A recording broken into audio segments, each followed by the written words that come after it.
উত্তরবঙ্গের বিখ্যাত একটি খাবার রসুন দিয়ে গরুর মাংস। সাধারণ দেখতে হলেও এর স্বাদ কিন্তু অসাধারণ এবং অতুলনীয়।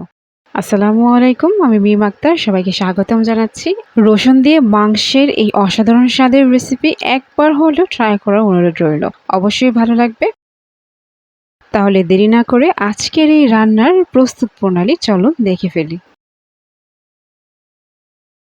আজকের এই রান্না আমি হাতে মাখিয়ে বসাবো।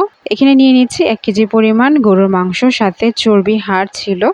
দিচ্ছি 1 কাপ পরিমাণ পেঁয়াজ কুচি। এবার দিয়ে দিচ্ছি কিছু গোটা গরম মশলা, তেজপাতা, এলাচ, দারুচিনি। দিয়ে দিচ্ছি 1.5 টেবিল চামচ পরিমাণ আদা বাটা এবং 1.5 টেবিল চামচ পরিমাণ রসুন বাটা। হাফ চা চামচ হলুদের গুঁড়ো, 1 চা চামচ মরিচের গুঁড়ো, 1 চা চামচ ধনিয়ার গুঁড়ো, হাফ চা চামচ পরিমাণ জিরার গুঁড়া, আর এখানে আমি হাফ চা চামচ পরিমাণ জয়ফল আর জয়ত্রীর গুঁড়া ব্যবহার করেছি। এবার সবকিছু একটু ভালো করে একটু মিশিয়ে নিচ্ছি। এখানে কিন্তু আমি তেলটা এখন দিইনি, আগে মশলাগুলো মাখিয়ে নিয়েছি। এরপর আমি এখানে দিয়ে দিয়েছি হাফ কাপ পরিমাণ সরিষার তেল, আর এই রান্নায় কিন্তু সরিষার তেলটা ব্যবহার করতে হবে। সয়াবিন তেল ব্যবহার করলে সেই ফ্লেভারটা কিন্তু পাবেন না। খুব ভালো করে তেলটাকে মশলার সাথে খুব ভালো করে মাখিয়ে নিচ্ছি। এই রান্নায় আমি কয়েকটা আলু ব্যবহার করেছি, আপনারা চাইলে একটু স্কিপ করতে পারেন। আবার একটু আলুর সাথে মাখিয়ে নিচ্ছি মশলাগুলোকে। এবার আমি এখানে দিয়ে দিচ্ছি স্বাদ মতো কিছুটা লবণ, দিয়ে দিচ্ছি 6 থেকে 7টা আস্ত রসুন। এখানে আপনারা আপনাদের পছন্দ মতো যে কোনো ইচ্ছে ব্যবহার করতে পারবেন, তো আমি 5 থেকে 6টাই দিয়েছি। খুব ভালো করে মিশিয়ে এবার সামান্য কিছুটা পানি দিয়েছি। পানি দিয়ে খুব ভালো করে মিশিয়ে নিচ্ছি। আর এখন কিন্তু আমি চুলায় বসিয়ে দিয়েছি হাই হিটে দিয়ে এটাকে আমি ঢেকে রেখে দেবো বলক আসা পর্যন্ত।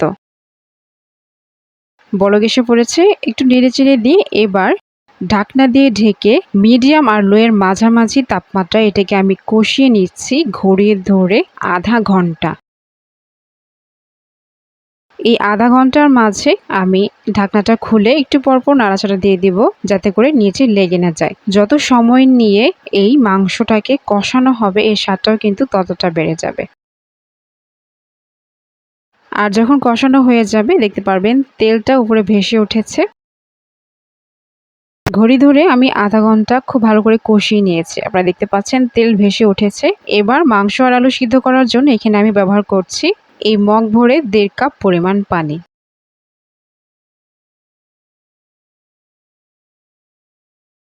খুব ভালো করে নেড়েচেড়ে মিশিয়ে এবার মিডিয়াম হিটে ঢাকনা দিয়ে ঢেকে রেখে দেবো বলক আসা পর্যন্ত। তার পূর্বে আমি এখানে দিয়ে দিচ্ছি 4 থেকে 5টা কাঁচামরিচ একটু ফ্লেভারের জন্য, আর দিয়ে দিচ্ছি এখানে ভাজা জিরার গুঁড়া আর গরম মশলার গুঁড়া। ঢেকে রেখে দেবো বলক আসা পর্যন্ত। বলক এসে পড়েছে, এই পর্যায়ে চুলার হিট কমিয়ে দিয়ে আমি ঢাকনাটাকে অল্প একটু খুলে রেখে দেব 10 মিনিটের জন্য। এভাবে ঢেকে রেখে দিয়ে রান্নাটা করে নেব। এভাবে করলে দেখতে পারবেন তেলটা এরকম উপরে ভেসে উঠবে আর মাংসটা অনেক মাখা মাখা হয়ে যাবে। তো আর আমি 5 থেকে 10 মিনিটের মতো এভাবেই রেখে দিব, এতে করে মাংসটা অনেকটা মাখো মাখো হবে আর রান্নাটাও কমপ্লিট হয়ে যাবে। আর অবশ্যই কিন্তু লবণটা চেক করে নিতে হবে, যদি কম বেশি হয় অ্যাডজাস্ট করে নিতে হবে।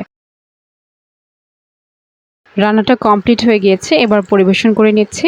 আশা করছি ভিডিওটি আপনাদের ভালো লাগবে, আর যদি ভালো লেগে থাকে তাহলে লাইক, কমেন্ট আর সাবস্ক্রাইব করে পাশে থাকবেন। আর যারা ফেসবুক থেকে দেখছেন একটা লাইক আর কমেন্ট কিন্তু অবশ্যই দিয়ে যাবেন। আজকে এখানে বিদায় নিচ্ছি। আল্লাহ হাফেজ।